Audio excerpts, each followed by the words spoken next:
You're outdated, Asher. The board chose someone else. Why are you still here? Then you don't know, without me, this company cannot survive. And you dare to fire me?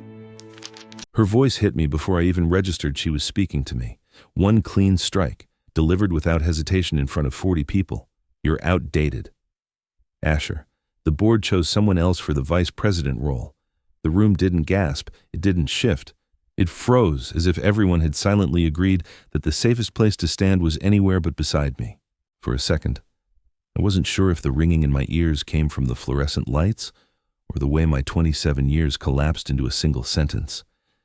I stared at her, at the confident tilt of her chin, at the new title pinned to her blazer, as if she had invented the work she barely understood. 18 months in this company, and she was now the one taking over the division I had built line by line, system by system. Someone cleared their throat. Someone else looked down. A hand gestured toward the doormine, apparently an invitation to exit quietly, respectfully, obediently. I felt my body move before my mind caught up, the shock numbing everything except the slow, dull pressure behind my ribs. My seat was still warm when I reached it. On the conference table beside it lay a thick folder stamped M&A, $2.4 billion. I didn't have to open it to recognize my own architecture diagrams beneath the tabs, 14 years of frameworks, algorithms, integration models, 14 years repackaged without my name. The COO's laughter drifted faintly from the hallway as I gathered my laptop. I tried to breathe, to anchor myself in something steadier than humiliation, but the ache settled deeper, quieter, heavier. I closed the lid gently, almost ceremonially. And that was when the screen flashed one last message, unregistered IP component detected. A warning I hadn't seen in years, a warning no one else in that room would have understood. I stood still for a moment, the noise of the office fading around me. The shock was still there, sharp and electric, but beneath it, something steadier began to form, a thin line of clarity cutting through the hurt. Whatever this was, it wasn't over. Let me check in with you for a moment. How are you feeling today? If you're watching this while sipping your morning coffee or resting after a long shift, remember to stretch your shoulders, breathe a little deeper, and take care of yourself. Your health matters more than any job ever will. Tell me, where are you listening from right now? And what do you think the next shock in Asher's story will be, the one no one in that room saw coming, if this moment hit you the way it hit me while writing it? Go ahead and tap subscribe so you don't miss what happens next. Your support keeps these stories alive. Now, let's step into the silence that comes right after a career is cut in half and see what Asher discovers next. I walked back to my desk with the kind of numbness that doesn't fade quickly. It settles into the bones first, then into the breath, then into the space behind the eyes where disbelief tries to reason with reality. Before that moment in the conference room, I had been the company's chief integration architect, the person who built the core algorithm powering more than 120 enterprise systems and, ultimately, the backbone of the $2.4 billion merger they were now celebrating without me for 27 years. I had been the living archive of our technology, the one people called at midnight, on holidays, during outages, during crises. Everyone remembered my work. They just never remembered my name. That truth pressed even harder as I reached my workstation. The congratulations email still glowing on my monitor felt like a cruel afterimage, a system that hadn't yet caught up to the humiliation I'd been handed. My chair creaked as I sat, the familiar sound anchoring me somewhere between habit and heartbreak. I clicked through a series of internal dashboards, more for something to hold onto than anything else, and found myself opening the architecture logs out of pure instinct. The numbers stared back with a strange kind of familiarity. They were using the older build, the one with my original signature embedded deep inside the logic tree. A signature I never transferred, a signature no one in management even knew existed. My numbness thinned at the edges, replaced by a cautious unease. If they were confident enough to remove me from the future of the department, why were they still relying on code I wrote 14 years ago? The unease sharpened when I opened the archival directory. I hadn't touched those files in years. Yet the folder tree felt exactly as I'd left it. My eyes traced the naming conventions, the version histories, the timestamps. And then I found it the innovation proposal I had submitted in 2011, outlining the algorithm's foundational design and recommending that the company file a patent. I remembered handing it to my former manager. I remembered his nod. I remembered him saying, "I'll take care of it." He hadn't. The file had never moved. No patent submission, no legal review, no transfer of ownership, just a document sitting in an untouched directory, waiting for someone to notice what it meant. A slow, reluctant clarity rose in my chest. If the company had never registered the intellectual property, then, legally, the inventor still held the first right to file, and the inventor, whether they cared to admit it or not, was me. The numbness fractured. Doubt shifted into something more precise, quieter, sharper, a sense, a signal, the first tremor of a realization I had never expected to feel again. Don't speak up, unless you've seen enough to suspect otherwise. Midnight has a way of stripping the world down to its truth. By the time the clock reached that hour, I was sitting alone in my small home office, surrounded by 14 years' worth of technical blueprints, architecture drafts, integration maps, and algorithm revisions spread across the floor like a long, unbroken timeline of my life. The earlier numbness had faded into something heavier, a quiet, aching clarity that forced me to look at everything I had built and everything that had been taken for granted. One page at a time. I retraced my own steps. Every diagram bore my handwriting. Every function contained my logic. The architecture notes were marked with the same shorthand I'd used since my first year at the company. Even the thousands of lines of code printed across archival sheets carried the tiny, deliberate signature I embedded into every major release, the one no one else ever bothered to understand. The CEO used to laugh at it, calling it Asher's quirky habit, a needless flourish that didn't matter to anyone but me. But sitting there beneath the soft hum of the desk lamp, I saw it for what it truly was, authorship, not stylistic, not sentimental, legal. That recognition settled over me slowly, almost painfully. I had spent decades giving everything to a system that assumed my silence equaled surrender. Tonight, for the first time, I felt the sharp, steady separation between the work I did and the credit I never received. The bitterness of that truth didn't overwhelm me. It clarified me. The more I read, the colder and more precise my thoughts became. I opened my laptop and pulled up the USPTO guidelines, my hands steady in a way they hadn't been earlier that day. The rules were clear. A provisional patent required only one thing, that the inventor submit proof of authorship, and the company, in all its confidence, had never filed one. They had built an empire on an algorithm whose legal ownership still rested with its creator. Me. The realization didn't spark excitement. It sparked certainty, a quiet, controlled understanding that the power they believed they held had never left my hands. I gathered the scanned documents, cross-checked the dates, attached the supporting files, and wrote the description with a level of calm that surprised even me when I reached the final screen. The digital clock on my monitor read 2:43 a.m. My finger hovered only a moment over the trackpad, not out of doubt, but acknowledgement. This was the line between what they thought I was and who I actually am. Then I clicked submit. The confirmation message glowed softly in the dark room, and for the first time that day, my breathing felt steady, grounded, and entirely my own. This paragraph explains everything you are about to hear. By Friday night, the office lights were dark, the parking lot was empty, and the company's carefully choreographed silence had finally settled in. Everyone else slipped into their weekend routines without a clue that anything beneath the surface had shifted. I tried to mirror that calm, carrying myself through the next 24 hours with the same quiet, automatic motions I'd practiced for years, making coffee, tidying the kitchen, pretending the world hadn't tilted. But beneath that thin layer of routine, a pressure gathered slowly, like steam sealed behind glass. Saturday morning. My phone buzzed with the first of many notifications from the CEO. He had posted a celebratory message on the company feed about the $2.4 billion merger, a smiling photo, a triumphant caption, a string of corporate jargon polished enough to pass as sincerity. Every few hours another post appeared, him shaking hands with investors, pointing at charts, standing beside people who barely knew what the integration platform even did. I read every caption without reacting. Or at least, I told myself I didn't react.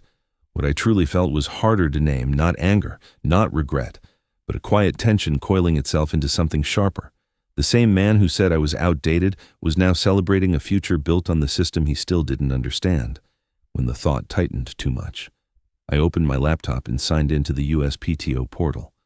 The page loaded slowly, as if measuring the weight of the moment. Then, in clear black text, the status appeared: filed, pending. 2 words, but enough to steady my breath. The filing wasn't approval, it wasn't victory, but it was movement, a marker that the story hadn't locked itself into the ending they tried to write for me.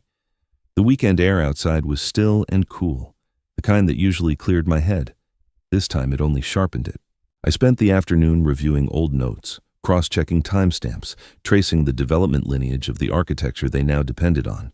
Not to justify myself, I already knew what I had built, but to understand the landscape I was stepping into. Every decision from this point forward needed to be deliberate. Late that evening, as I prepared to close my laptop, an unexpected alert popped up in the corner of my screen. It wasn't from USPTO. It wasn't internal. It was from an automated audit system used by Helion's investment team, one I hadn't interacted with in years. New IP filing detected matching Helion integration platform. I stared at the line, its implications unraveling in quiet clarity. The alert hadn't been sent to the CEO, or legal, or engineering leadership. It had been routed to the only email still associated with the early development cycle of the platform. Mine. For the first time that weekend, I felt something shift, not fear, not triumph, but awareness. A door had opened somewhere inside the machinery of this merger, and I was the only one who heard it. Monday arrived with an edge I could feel before I even stepped out of bed. It was the kind of morning where the air felt too still, too expectant, as if the week itself was holding its breath. I brewed my coffee, sat at the small table by the window, and kept checking my phone even though no one at the company had a reason to contact me anymore.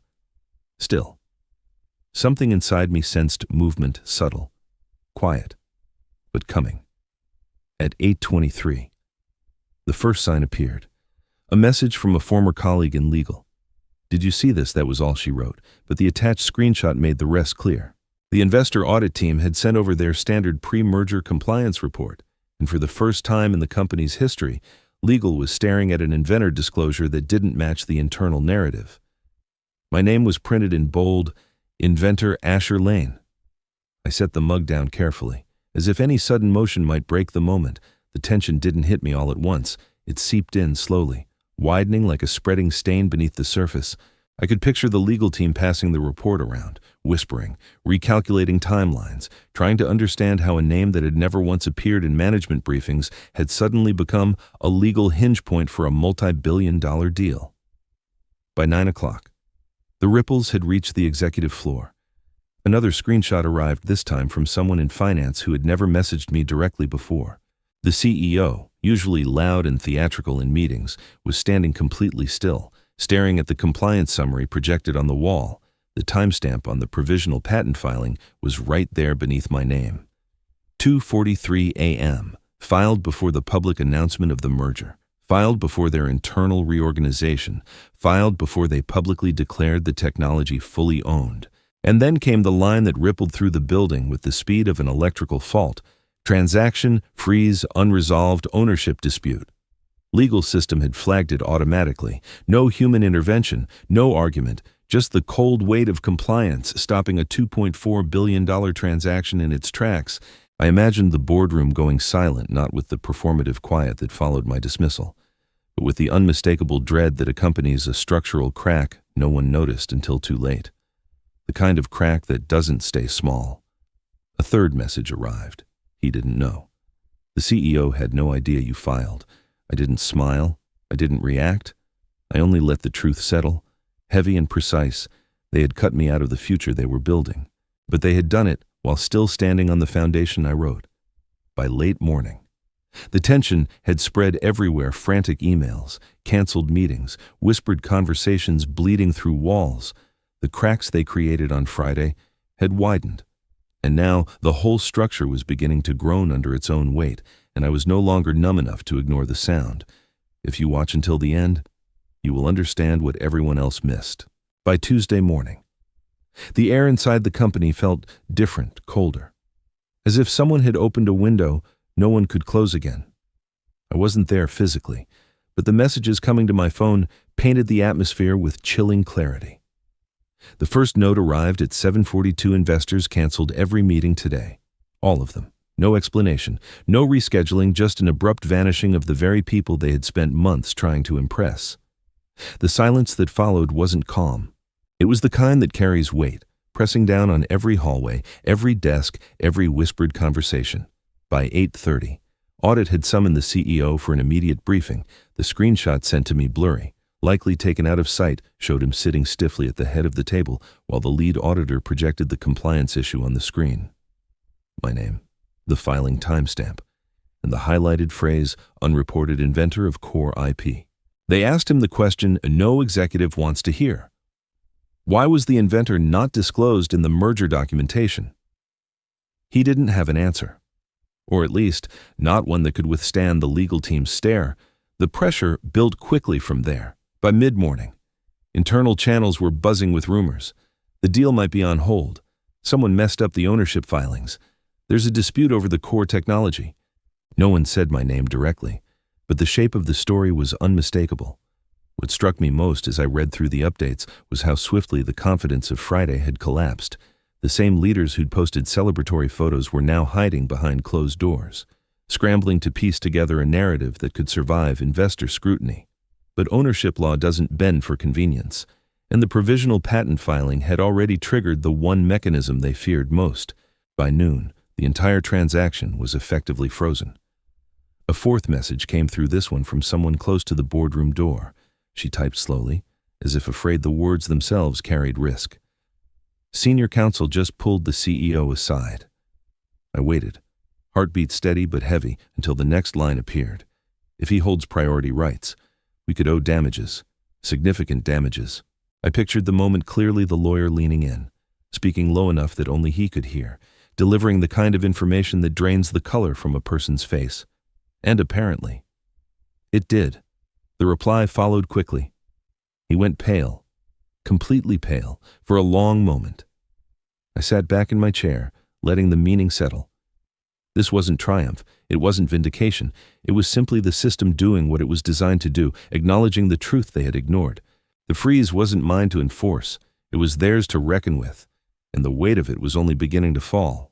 The invitation arrived in my inbox just after 9 the next morning, a short, overly polite request from the CEO's assistant asking if I could stop by the executive conference suite for a brief conversation. No subject line, no explanation.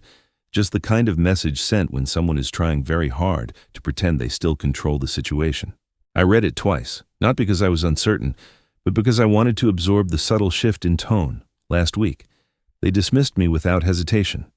Today, they were requesting my presence. I walked into the building with the same measured calm I felt the night I filed the patent, quiet, steady, unhurried. The corridors buzzed with tension, but when I stepped into the small glass-walled conference room, the CEO stood alone, hands clasped, smile brittle. He gestured toward a chair as if we were old colleagues sharing a routine update.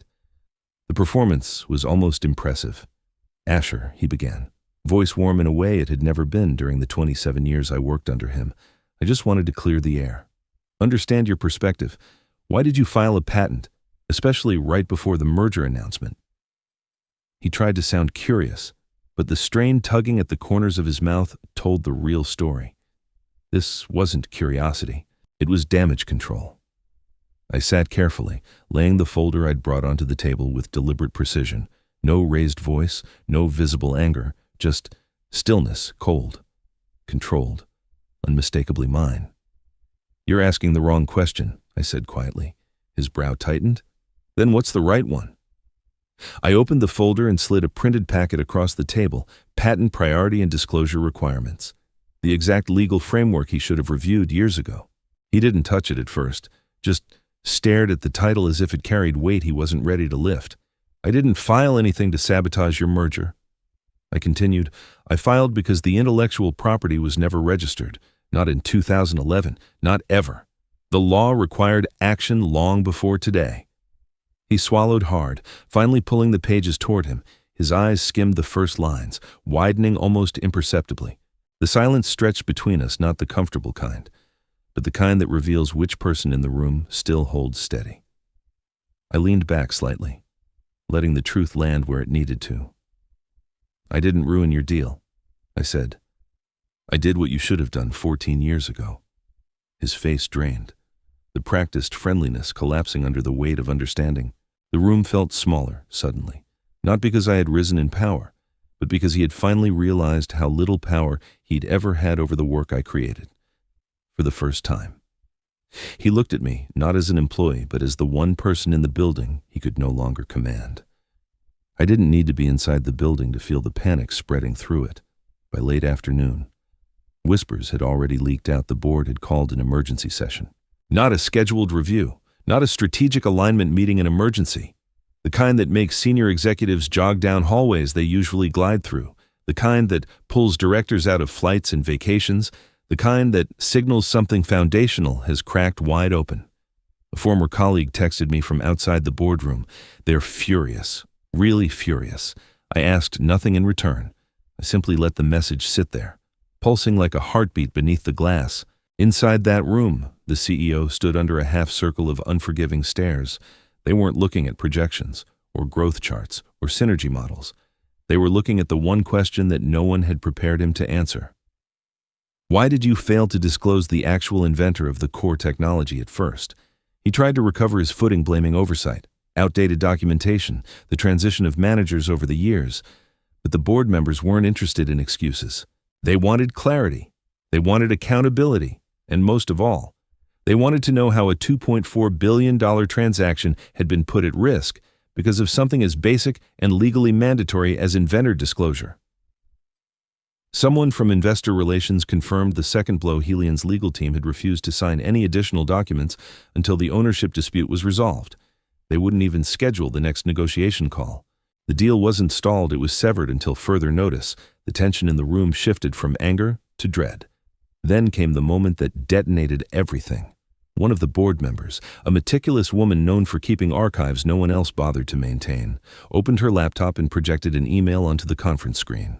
The timestamp read March 3rd, 2011. The subject line, Patent Proposal Submission, Core Algorithm. And attached to it, my original recommendation to pursue a patent, complete with diagrams, rationale, and documentation. The email had been addressed to my former manager. There was no follow-up, no legal ticket, no forwarding trail. Why didn't this reach the legal department, she demanded.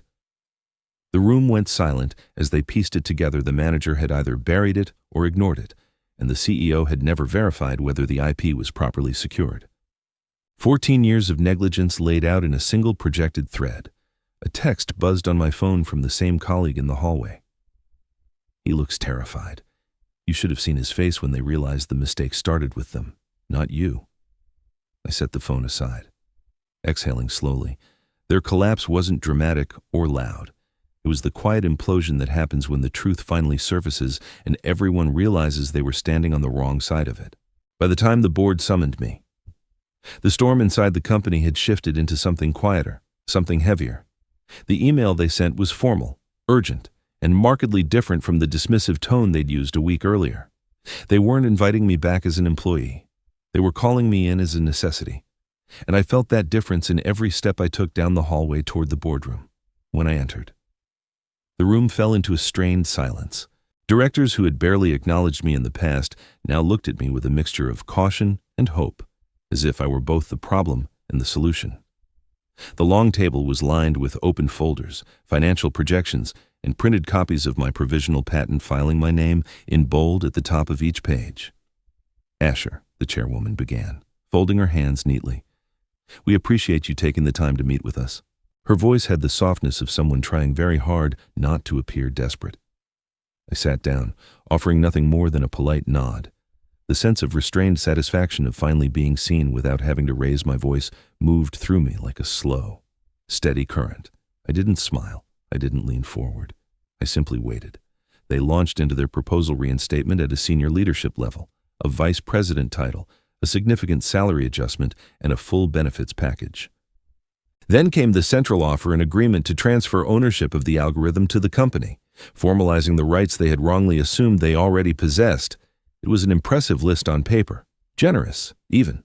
But the room seemed to hold its breath when they finished, as if waiting for me to accept before the last word even faded. I didn't speak. I didn't move. I let the silence build, the weight of it shifting entirely onto them. For the first time in my 27 years with this company, I was the one defining the pace of the conversation. Finally. The chairwoman cleared her throat. Asher, what would you need in order to grant the license? That was the moment clean. Sharp. Perfectly timed. The moment I had earned through restraint, patience, and truth. I placed my hands lightly on the table. I'm willing to license the technology, I said, keeping my voice even, but only if the company is led by someone honest. A murmur rippled across the room. I didn't let it distract me. That means, I continued, the CEO must resign. Silence, immediate and absolute. It didn't explode outward, it collapsed inward, as if the entire boardroom inhaled and forgot how to exhale. Their eyes moved from me to one another, then finally to the empty chair where he should have been sitting. The news of the CEO's resignation came quietly, almost delicately, as if the company hoped a softer delivery might lessen the impact. It didn't need to. By the time the announcement reached me, the sense of release had already settled deep in my chest for the first time in years. I felt something uncoiling inside me, an easing of pressure I hadn't realized I'd been living under. The man who once dismissed my work with a single sentence was now gone. Not because I fought him, but because the truth finally demanded its space. The board moved quickly after that, with leadership realigned and compliance restored. The $2.4 billion merger was revived, its path no longer obstructed by the negligence they had tried so long to ignore. They sent me a finalized licensing agreement, this time with every paragraph, every clause, every acknowledgement written with meticulous care, no shortcuts, no assumptions. And for the first time, my name appeared everywhere it should have been all along, when they offered me a new role, one shaped around expertise. Not apology I accepted with a calm that surprised even me. It wasn't the title that mattered, it was the intention behind it. They weren't trying to make amends through pity, they were recognizing value. My value. The kind that had been overlooked, underestimated, and finally proven undeniable in the days that followed. The noise around the company faded into something steadier. People spoke to me differently, less hurried, more deliberate, as if they were finally seeing the person behind the architecture they had relied on for so long. I didn't revel in their change of tone. I simply acknowledged it, grateful for the quiet dignity it brought. Then, late one evening, as I was reviewing integration drafts for the transition, an email notification appeared in the corner of my screen. USPTO case update. Your provisional patent has advanced to full review. Likelihood of approval. High. I leaned back in my chair, letting the words wash over me. Not triumphant, not loud, just deeply, profoundly right. After 27 years of building, sacrificing, and standing in the background, the world had finally caught up to the truth. I closed the laptop gently, a small, genuine smile forming as I whispered the thought that anchored everything for the first time. They were using my name and using it correctly, in the end. I learned that silence isn't weakness. Sometimes it's the space where truth gathers its strength. Standing up for your work doesn't always require a fight. Sometimes it just requires finally being seen. Would you have wanted a different ending? And where are you listening from today? If this story moved you, leave a comment, like, share, and gently tap subscribe so you don't miss the next one. I'll see you again in the stories ahead. Thank you for being here with me.